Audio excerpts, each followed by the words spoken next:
Gênero, subgênero da música.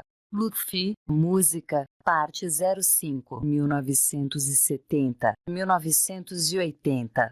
Indie, cultura de cassetes e outsider music. Com o surgimento do punk rock e da new wave no final dos anos 1970, alguns setores da música popular começaram a adotar uma ética que anunciava uma onda de gravadoras independentes, redes de distribuição, fanzines e estúdios de gravação.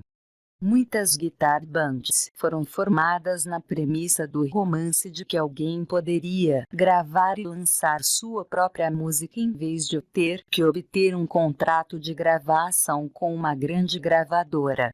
Músicos e fãs de Lo-fi eram predominantemente homens brancos e de classe média e, embora a maior parte do discurso crítico interessado em Lo-fi fosse baseado em Nova York ou Londres, os próprios músicos eram em grande parte de áreas metropolitanas menores dos Estados Unidos.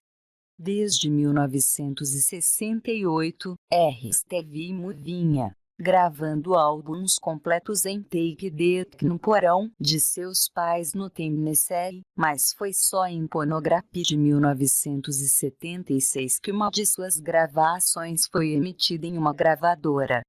O álbum alcançou certa notoriedade entre os círculos punk e new wave de Nova York.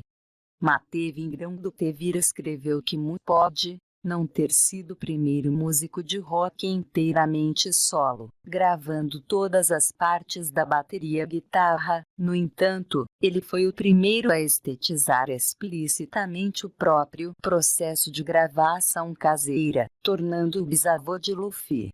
Questionado se ele apoiava o rótulo pioneiro de Lo-fi, Mu respondeu: "Concordo que Soul deveria ser reconhecido como um pioneiro, mas isso é principalmente por acaso, o fato de o ter feito há tanto tempo, antes de ser um modus operandi tão popular. Eu definitivamente não tinha plano para me apressar e ficar conhecido como o primeiro pioneiro do jazz moderno."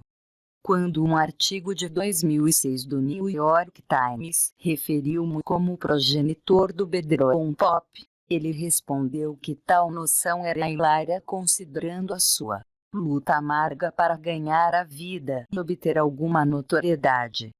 Em 1979, Tascam apresentou o Portastudio, o primeiro gravador portátil multicanal desse tipo a incorporar uma abordagem ao nome para overdubbing, mixagem e bolsing. Essa tecnologia permitiu que uma ampla gama de músicos de círculos undergrounds construíssem bases de fãs por meio da disseminação de suas fitas cassete. O crítico musical Richie Unterberger citou-o como um dos mais famosos dos poucos artistas da Casseteland que estabeleceram uma reputação, mesmo que cult. De 1979 até o início dos anos 1980, Mu foi membro da equipe da VFNU, apresentando um programa semanal chamado Bedroom Radio. O programa Lo-fi de Berger veio a seguir, efetivamente para estabelecer Lo-fi como um movimento distinto associado ao espírito do punk. O álbum caseiro de J.W. Farquhar de 1973, The Formal Female, de acordo com o crítico Ned Rajet, também poderia ser considerado um precursor de qualquer número de artistas independentes de Lo-fi, incluindo Steve Mu e o músico underground texano Jandek.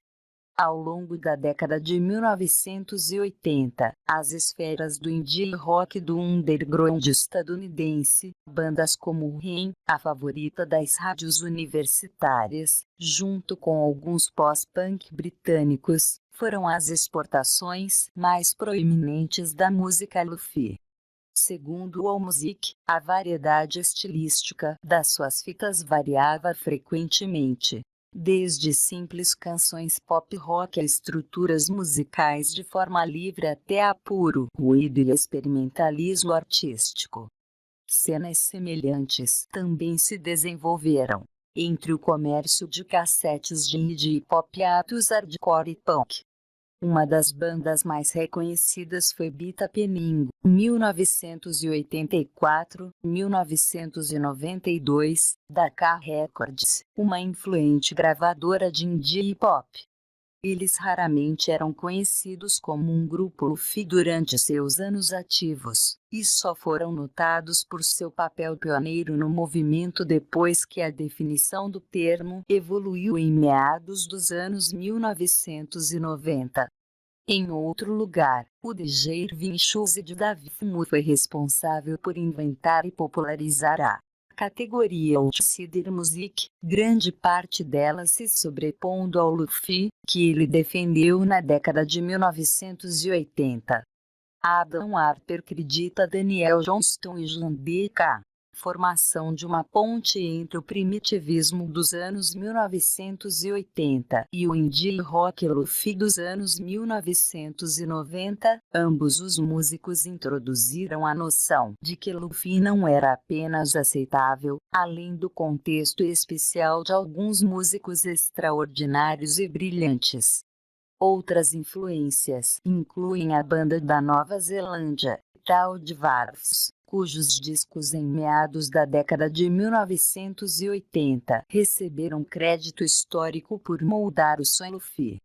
O AllMusic escreveu que os lançamentos dos Tal de Varves eram deliberadamente primitivos. A ética de no seu estado mais puro, as músicas eram todas gravadas em casa, tocadas em quartos, corredores e semelhantes, e desafiadoramente experimentais na natureza, pressagiando o surgimento do que acabou por ser apelidado de lo-fi à medida que o som começou a crescer em proeminência e influência ao longo das décadas que se seguiram.